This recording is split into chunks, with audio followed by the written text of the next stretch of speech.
bom estar de volta aqui, poder novamente trabalhar com os irmãos e poder desfrutar desse convite gostoso aqui nesses dias. Interessante, mas toda vez que eu chego aqui chove, né? Estava muita chuva, né? Só que estava menos frio. Neste ano, foi pedido para eu dar um curso no Brasil e o curso acabei escrevendo um outro livro, chamado Excelência Ministerial, está mais na área do crescimento da igreja, no sentido, olhando a igreja no aspecto geral de todas as áreas, e eu trato de vários assuntos, excelência ministerial em todos os sentidos, no chamado, a convicção divina do nosso chamado, em termos de igrejas, a sublimidade da nossa vocação, depois as implicações do chamado, que é a recompensa pela excelência e a responsabilidade que nós temos pela excelência ministerial. Quando eu digo isso, porque tenho andado de todos os lados, em muitos lugares, e falado em dezenas de lugares, e muitas vezes eu tenho percebido vários aspectos da vida e bem do ministério em si. Muitas vezes você chega num local de culto, você vê um desleixo que não atrai, pelo contrário, você olha assim, você fica imaginando como alguém pode fazer isso, né? Então, você chega aqui, você olha, está tudo pintadinho, bonitinho, bem arrumadinho. Então, isso que eu chamo de excelência. Excelência é você fazer as coisas da melhor maneira possível, em todas as áreas da vida. Você fazer tudo com excelência. Né? Que as pessoas olhem e possam perceber que, de fato, há algo. Quando a gente ama alguma coisa, quando a gente agrada de uma coisa, a tendência é que nós fazemos bem. E assim também está a área do ministério. Né? E eu tenho, muitas vezes, sendo chamados para dar consultoria na área de crescimento de igreja. Quando eu entro no templo, eu começo já a perceber alguma coisa. Digo que depois de um tempo você vai trabalhando, os olhos ficam biônicos, você consegue ver coisas em todos os lugares. Muitas vezes você chega, você olha imediatamente as tomadas, né? Todo mal colocado e assim por diante. E assim também é na nossa vida pessoal. Às vezes na nossa vida pessoal a gente acaba tendo um relaxo por si só, nós que temos do nosso corpo é o templo do Espírito Santo, né? E depois falo na vida devocional, e que isso que eu quero compartilhar com os irmãos aqui nesta manhã, um pouquinho sobre nossa excelência na vida devocional. Na vida devocional. Eu creio que todos vocês já ouviram tantas vezes e já falaram isso, né? Nós evangélicos, normalmente nós não somos religiosos, né? Não podemos ser religiosos, temos que ser cristãos, seguidores de Jesus Cristo, porque na vida religiosa fala de um mecanismo, fala de uma coisa, muitas vezes, de hábitos que nós adquirimos e fazemos isso por hábitos, né? Por uma rotina pessoal. E isso nós questionamos sempre, nós acabamos pregando isso, falando isso, mas a pergunta é, se sinceramente olharmos para as nossas vidas, nós vamos ficar surpresos que muitas vezes nós, seres humanos, temos uma facilidade enorme em criar certas rotinas que fazemos mecanicamente sem sequer pensar. Vocês já pararam para pensar sobre isso? Se você tivesse que hoje olhar no seu dia a dia, na sua vida, o que é que hoje se tornou uma rotina, um hábito principal da sua vida que você faz até de olhos fechados? Como, talvez o exemplo mais simples para ser dado, quem dirige vai entender isso. Quando você não sabe dirigir o carro que você vai começar a aprender, tudo é muito difícil, né? E saber a hora de passar a marcha, saber a hora de pisar na embreagem, saber a hora de segurar no freio, saber qual é a velocidade que você tem que dar para o carro parar definitivamente. Agora, o que acontece quando a gente dirige por um longo tempo quase todos os dias, o que acontece conosco? Você pensa para passar a marcha? Você para imaginar que marcha que eu vou colocar agora. Eu vou colocar agora a segunda, a terceira, mas peraí, eu estou dirigindo em que marcha agora? Você não pensa mais. Não pensa mais. É interessante que o Brasil, hoje já está mudando, mas há uns anos atrás era mais ou menos como aqui, quase todos os carros, 99% dos carros, era um carro de marcha, você tinha que cambiar. Né? Eu lembro quando eu cheguei nos Estados Unidos, raramente você encontra um carro que você tem que cambiar, todos automáticos. Então a primeira orientação que alguém me deu foi, olha, esquece a perna esquerda, coloca a perna esquerda para trás, senão vai te criar problema. Eu fiz, né? Enquanto eu estava pensando, foi tudo muito bem. Teve uma hora que eu comecei a conversar, imediatamente, de um certo lugar, eu levei a perna esquerda. O que é que aconteceu? Não tem embreagem, só tem um freio naquele lugar. O carro, né, parou o carro. Cuidado, mas é um carro que vem atrás. Minha perna esquerda falhou, porque o cérebro já estava condicionado a isso. Então eu creio que essa é a maior, talvez uma das orientação que nós recebemos e talvez uma ilustração clara daquilo que eu quero dizer hoje. Então, quando o seu cérebro acostuma a fazer as coisas, você não precisa pensar mais. Ele automaticamente faz aquilo por você. Agora, como seres humanos, se você pensar um pouquinho, você vai perceber que parece que nós temos um condicionamento que nos leva a isso. Todos nós, ou melhor, a nossa vida é composta por hábitos e nós a movemos pelos hábitos. Se você imaginar, a sua vida é uma rotina, todos os dias a mesma coisa. De segunda a segunda. Você levanta normalmente no mesmo horário. A sua rotina depois de levantar, se você desenvolveu, é a mesma coisa. Eu posso dar exemplo da minha. Qual é a primeira coisa que eu faço ao levantar da cama? Ir ao banheiro, à casa de banho, escovar os dentes. Não é? Mas no meu caso, corro para a cozinha, para esquentar, fazer o chimarrão. Depois de tomar o chimarrão, e aí vai. Se você notar, é uma rotina, é a mesma coisa todos os dias, fazendo as mesmas coisas. Na sua vida também é assim. Se eu perguntasse a você, deixasse você contar, você vai ver que de segunda a segunda, desde o horário de levantar até ao deitar, acontecem as mesmas coisas. Você não precisa mais pensar. Quando nós falamos de religiosidade, nós estamos falando exatamente disso. Em outras palavras, você aprende a ser religioso e o que acontece é, qual o problema disso? O problema disso é que se você desenvolver um hábito de ler a Bíblia diariamente, você vai lê-la diariamente. Mas pode correr o risco de você chegar a um ponto que você lê, ao terminar de lê-la, se alguém perguntar que texto você leu, vai ser difícil de você lembrar. Vai ser difícil de lembrar. Se isso está acontecendo, você a leu religiosamente. Você a leu simplesmente pelo hábito de ler. Se você tem o hábito, e eu espero que sim, de orar diariamente, você pode criar um hábito de você orar e olha, se você for honesto com você mesmo, você vai se pegar muitas vezes orando pelas mesmas coisas, falando-se a mesma coisa todos os dias. Será que eu estou errado nisso? E isso pode ser meras palavras sem significado algum. Na verdade, Deus está longe. E o profeta já repetia isso. Esse povo honra-me com os lábios, mas o seu coração. Por quê?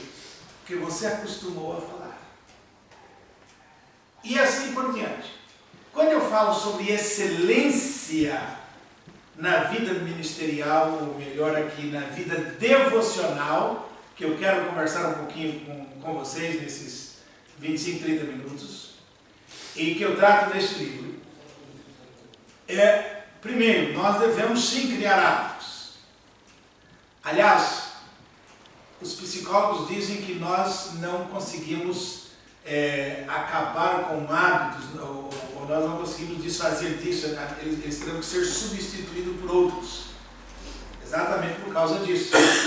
Aquilo que nós podemos chamar de um hábito ruim, podemos então sobrepor com um hábito bom, colocar e assim por diante. Agora, não é tão simples, porque quando nós estamos acostumados, as coisas acontecem automaticamente e não precisa de esforço. Para criar um novo hábito, precisa de esforço, precisa de determinação, de disciplina. Precisamos, erramos, voltamos, fazemos isso, fazemos aquilo, porque muitas vezes os apelos dos sermões na igreja, e a gente fala, não, a partir de amanhã então vou tomar um novo rumo na vida, vou tomar uma nova decisão, só que chega amanhã a gente faz, depois na terça a gente faz, na quarta, na quinta a gente já esquece, porque são novos hábitos. Se você tem sua Bíblia, abra sua Bíblia em 1 Pedro, capítulo 5, versículos 6 e 7.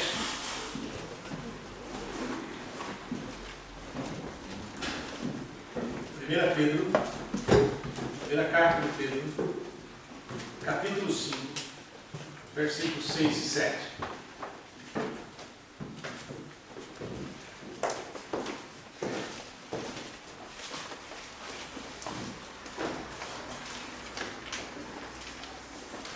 Encontraram? Sim, não? Sim. Espera.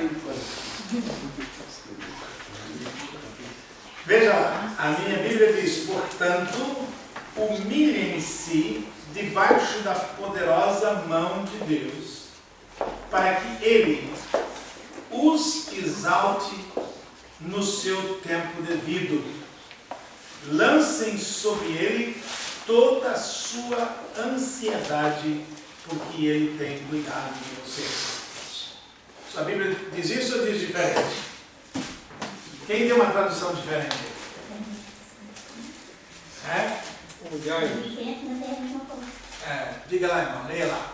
Humilhai-vos, pois, debaixo da potente mão de Deus, para que ao seu tempo exalte, lançando sobre ele toda a vossa ansiedade, porque ele tem cuidado de vós. Muito bem. Vamos pensar um pouquinho sobre isso. O que é que você aprende que o apóstolo Pedro está a dizer aqui? O que você, olhando para esse versículo, qual é a lição importante que você tira desse versículo? A gente tem que se humilhar. Não é tão simples, né? Não tem outra coisa melhor para fazer do que se humilhar?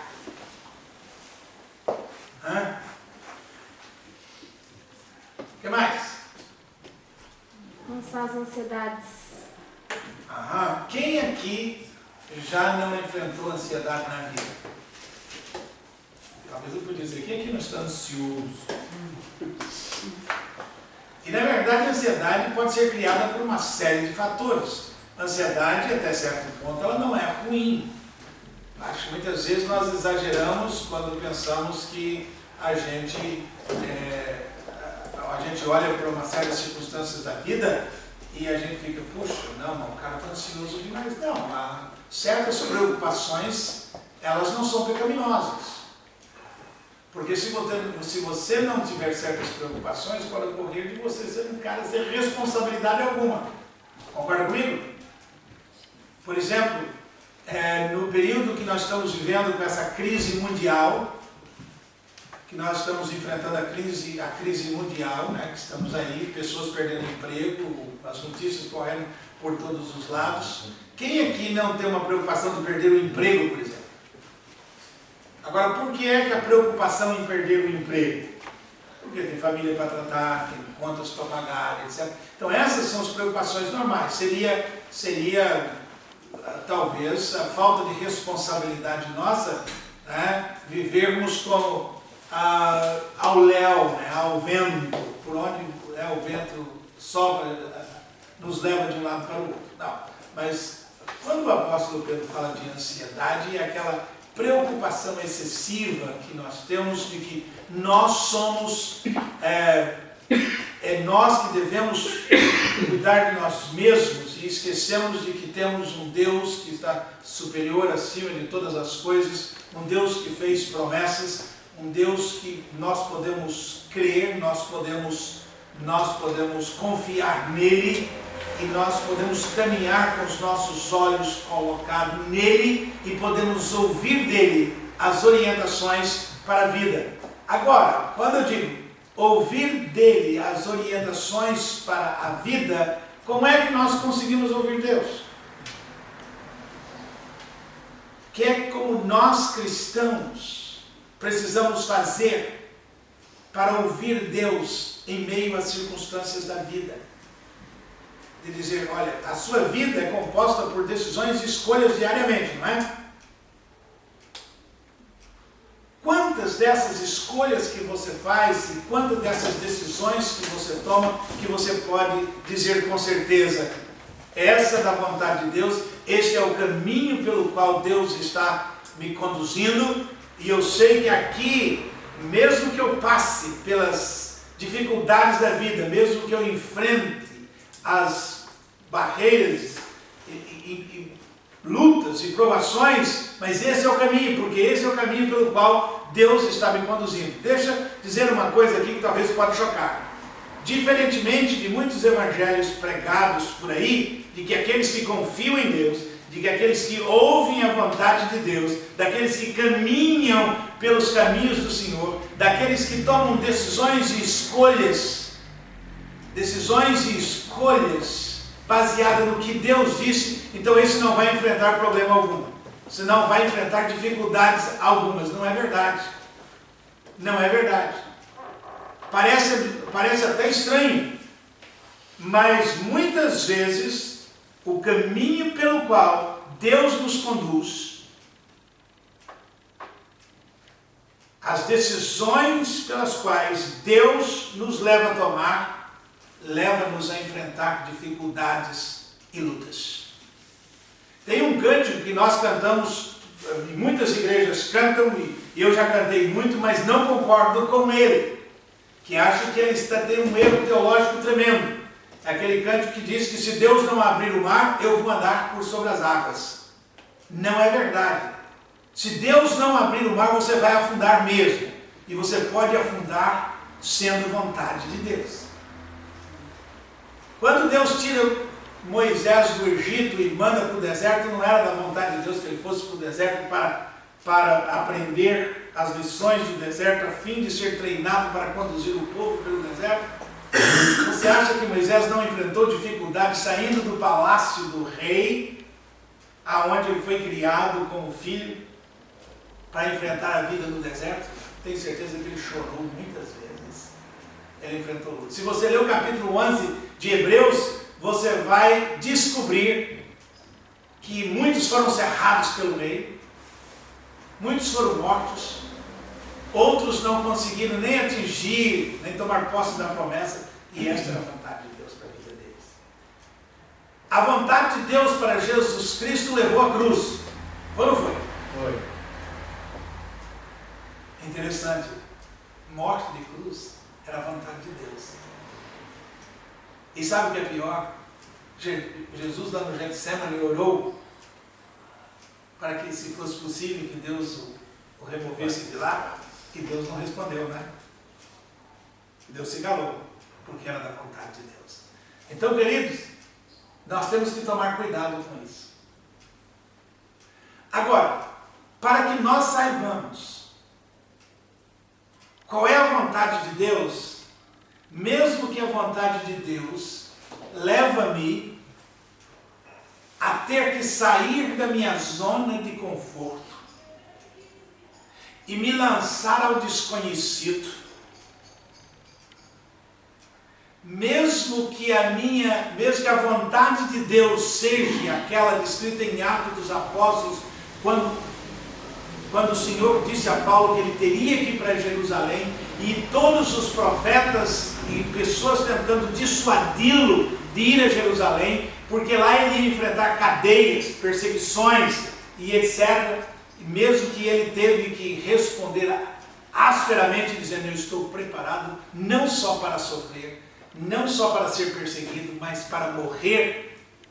E não teve quem o demovesse da ideia, porque era a vontade de Deus que ele fosse para Jerusalém, para que de lá ele fosse para Roma para pregar.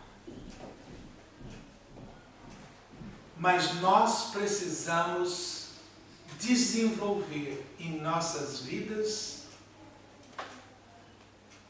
um relacionamento com Deus, a fim de que saibamos qual é a vontade de Deus para as nossas vidas.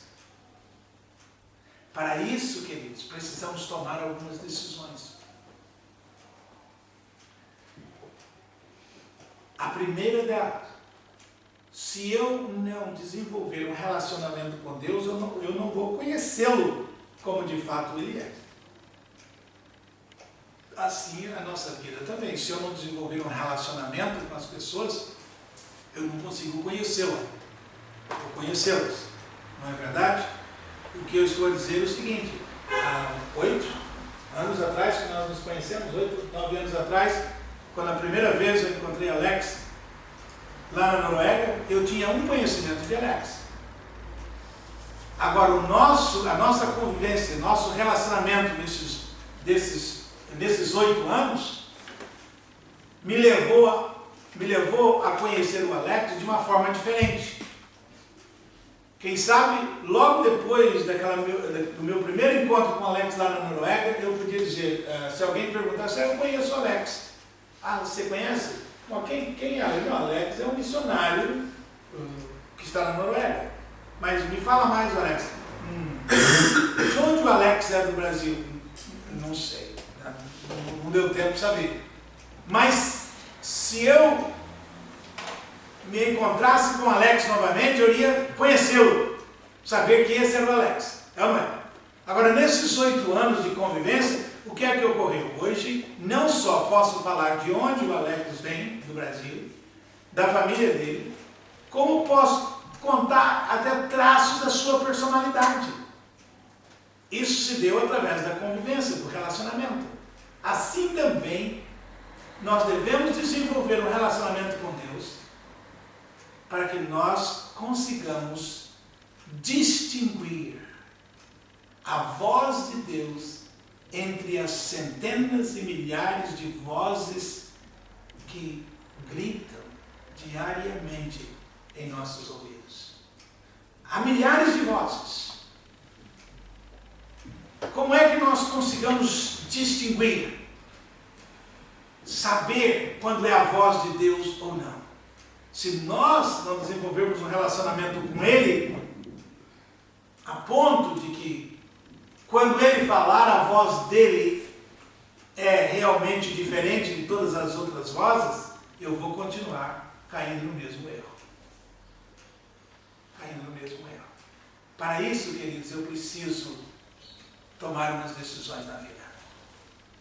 Dentre os meus hábitos diários, eu preciso separar um tempo diante de Deus. Ou melhor, um tempo para Deus, diariamente. Agora, não é apenas como algo religioso, como uma rotina vazia, mas um tempo onde eu separei como o mais importante da minha vida. A pergunta que eu sempre faço é o seguinte: o que é de fato mais importante na sua vida? No culto hoje eu vou falar sobre isso em outro texto. O que é mais importante em sua vida hoje? Se você tiver que pôr na mesa entre o seu dia e escolher o que é mais importante, o que é de fato mais importante para você? Como é que você descobre o que é mais importante? Você só descobre quando você vê que aquilo que é mais importante, você não abre mão dele de espécie alguma. É ou não é? É ou não é? Isso é importante. Eu não abro mão disso. Isso é importante. Agora, o tempo com Deus na sua vida é importante para você?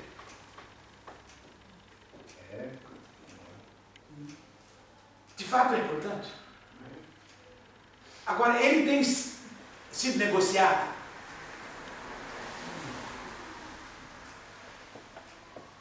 Se ele é importante, não poderia ser negociado, não é?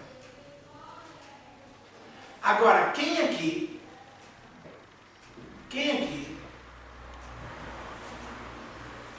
no seu dia, tirou um tempinho para estar a sós com Deus? Pegou a sua Bíblia, sentou-se num local onde só você e Deus, e de repente o telefone tocou, e você deixou o telefone tocar,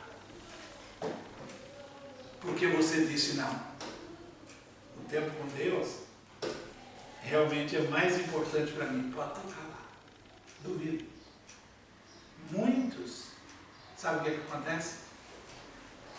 Levantam sem pelo menos pedir licença a Deus. Sai correndo e vai atender o telefone. E muitas vezes o papo vai longo, sabe o que acontece depois? Não volta lá. Deixou Deus a esperar. Isso já aconteceu com você? Isso é apenas um exemplo.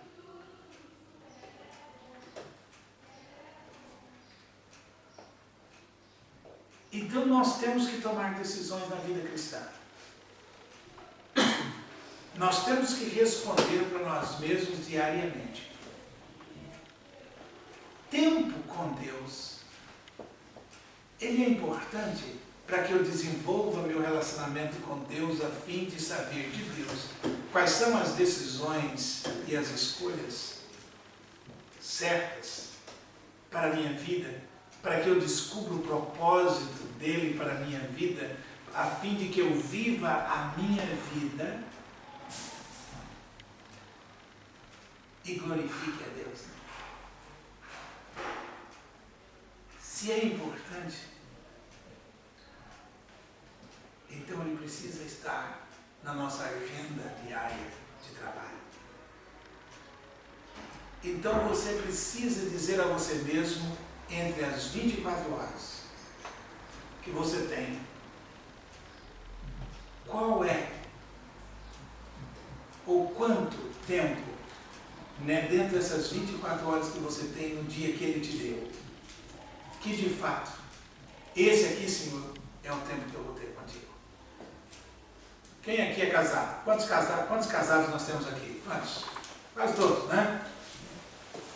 O que aconteceria com o seu relacionamento conjugal se o seu casamento virasse uma rotina de tal forma que você procurava um ao outro só quando você precisasse? O casamento iria água abaixo. E numa corredeira bem forte, né, irmão? É verdade. Então você só olhasse para sua esposa e falasse com ela quando você precisasse de alguma coisa. Ou vice-versa. O casamento, ele só tem sentido e só dura se você investe tempo no relacionamento. Não é? Tempo no relacionamento. Tempo não é viver dois debaixo do mesmo teto, se trombando para cá e para lá e falando somente as coisas necessárias. E assim também é nosso relacionamento com Deus. Quando nós não empregamos tempo suficiente para ouvi-lo, para desenvolver o nosso relacionamento com Ele, eu digo, afinar os nossos ouvidos, a fim de que eu conheça a sua vontade e eu caminhe com Ele sob a sua orientação, eu vou sempre falhar e Ele não será glorificado em minha vida. Queridos, a vida cristã, ela não é apenas uma decisão de eu vir para o templo uma vez por semana, durante 1 ou 2 horas. Cumpriu essa rotina, eu vou viver a minha vida, tomar as minhas decisões, vou fazer o que quero. Esse não é somente o momento que eu vou ouvir Deus, mas a vida cristã exige de eu ter a consciência, de eu desenvolver a consciência da sua presença constante em minha vida. Eu coloquei aqui dizendo: a excelência passa pela consciência de que não há como desenvolver a minha vida sem uma vida comprometida com Deus, com sua palavra e com a comunidade onde fomos colocados para servir. Veja bem, tem que haver um comprometimento comigo mesmo, de que eu vou servi-lo, de que eu compreendi que eu fui criado para isso, de compreender que há um propósito pelo qual eu existo. Para isso, esse comprometimento tem que me levá-lo a desenvolver um relacionamento com Ele diariamente, diuturnamente. Um compromisso com a palavra, um compromisso de ouvi-lo, de sossegar a minha alma para que Ele possa de fato me orientar. Segundo, um comprometimento onde eu vivo, com a comunidade que Ele me colocou para servir. Estar atento à sua voz e o seu direcionamento. Semana passada, nós discutimos quase que a semana toda essa questão, falando sobre uma decisão intencional, que o meu viver com Deus me leva a ser intencional, ou seja, tudo que eu faço tem que ter uma razão, um motivo. Se eu paro para conversar com o meu vizinho e desenvolver uma amizade com o meu vizinho, ela tem que ter uma finalidade. A finalidade última dessa amizade é que eu devo desenvolver intencionalmente uma amizade a fim de compartilhar com o meu vizinho sobre o amor de Deus. Porque é para isso que Deus colocou, é para isso que Ele me dá essa oportunidade. E eu tenho que intencionalmente estar atento para descobrir como posso colocar os meus dons, as minhas habilidades, a serviço do reino, diante daquilo que Deus quer fazer com a vida dessa pessoa. Eu não sei se já aconteceu com você, mas certamente já, e você sabe disso. Quantas vezes, como pastor, eu ouvi pessoas dizendo: puxa, meu vizinho lá, nós somos vizinhos por 15 anos, temos uma boa amizade. Eu descobri essa semana que ele se converteu numa outra igreja. Bom, isso denuncia para mim 2 ou 3 coisas, se isso de fato aconteceu. Se ele for o teu vizinho, conviveu com você 10 anos, e agora você ficou assustado em saber que ele se converteu e foi para uma outra igreja, no mínimo você falhou em várias coisas. Primeiro, falhou na intencionalidade. Sua amizade não era intencional a ponto de compartilhar com ele do reino para que ele viesse conhecer a Deus. Falhou ali. Segundo, você falhou, quem sabe, no testemunho da sua vida pessoal, que ele não conseguiu ver Cristo na sua vida a ponto de ter até curiosidade de querer vir conhecer a tua igreja. Concorda comigo? Terceiro, você não conseguiu ser sensível para descobrir que Deus estava trabalhando na vida dele e ele estava com sede de Deus. Portanto, você não foi um instrumento nas mãos de Deus na vida do seu vizinho e que outros que vieram até de longe o levaram para outra igreja. Percebe o problema? Então a pergunta é: como é que você está desenvolvendo a sua vida com Deus? De que forma está havendo o seu relacionamento com Deus? Ou você está sendo falho nesse relacionamento? Você crê em Deus? Você crê que Ele existe? Você crê que Jesus foi enviado para morrer pelos seus pecados? Você crê que os seus pecados foram perdoados? Você crê agora que se você morrer hoje, você vai para o céu? Tudo isso é verdade e deve acontecer, mas só isso não basta e não faz de você um bom cristão. Não faz de você um bom cristão. Porque há algo a mais que você tem que descobrir na sua vida. Então o primeiro desafio da vida do cristão é descobrir que ele agora não pode mais, não tem como mais viver sem ser orientado por Deus, sem ser conduzido para a vontade de Deus, para o propósito de Deus, e a fim de que esse propósito seja feito, seja realizado.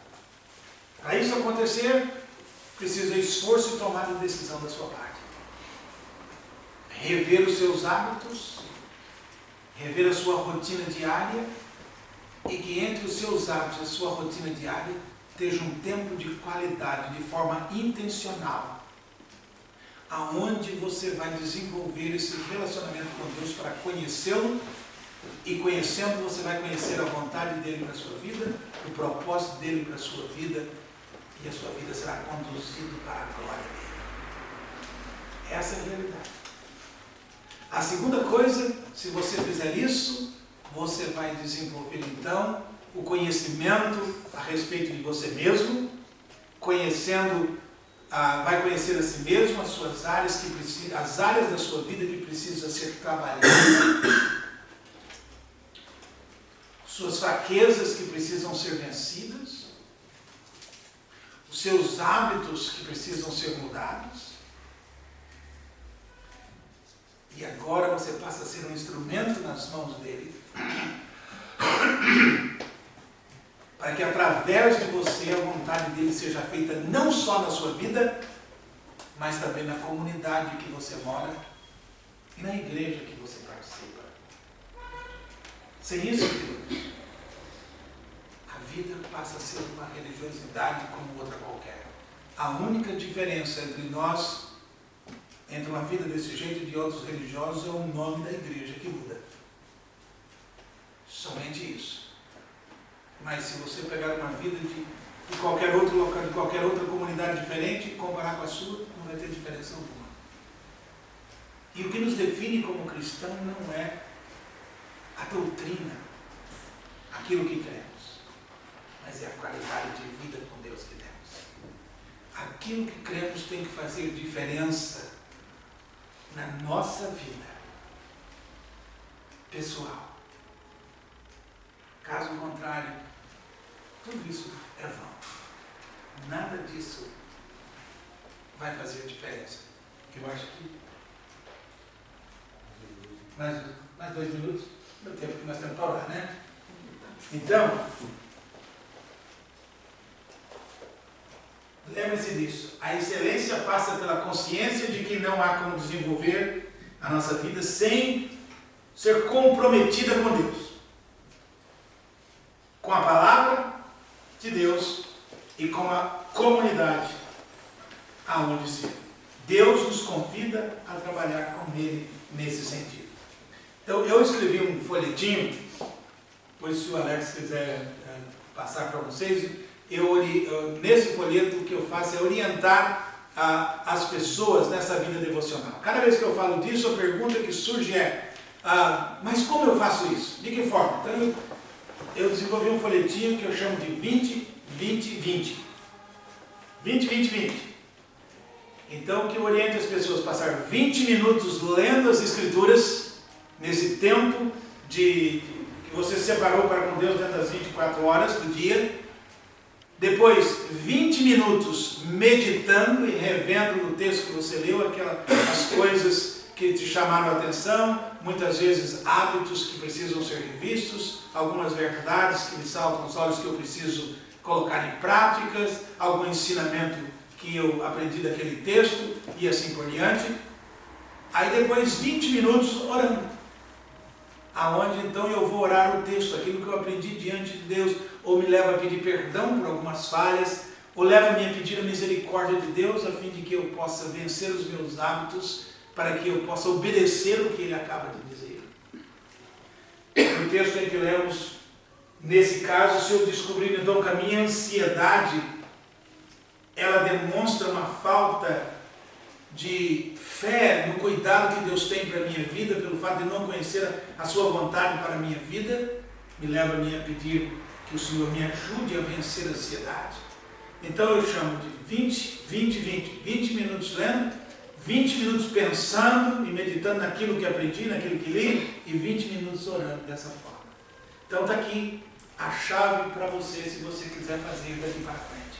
Queridos, não há nada melhor na nossa vida do que quando nós investimos tempo para conhecer a vontade e o propósito de Deus para as nossas vidas. E o propósito de Deus para as nossas vidas. No culto eu vou contar para vocês a experiência da minha viagem para cá este ano. Vocês vão ver o que é que Deus faz quando é o propósito de Deus e a vontade de Deus, o que é que Ele faz nas nossas vidas. E é assim que a nossa vida tem que ser desenvolvida. Para isso, a chave é essa. É fácil de lembrar, 20, 20, 20.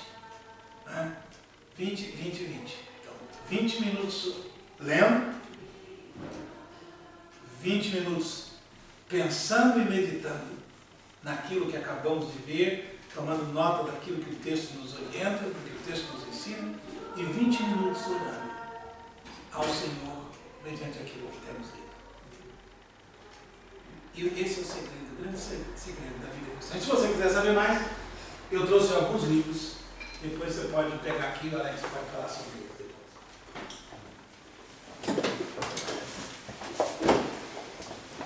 Nosso intervalo.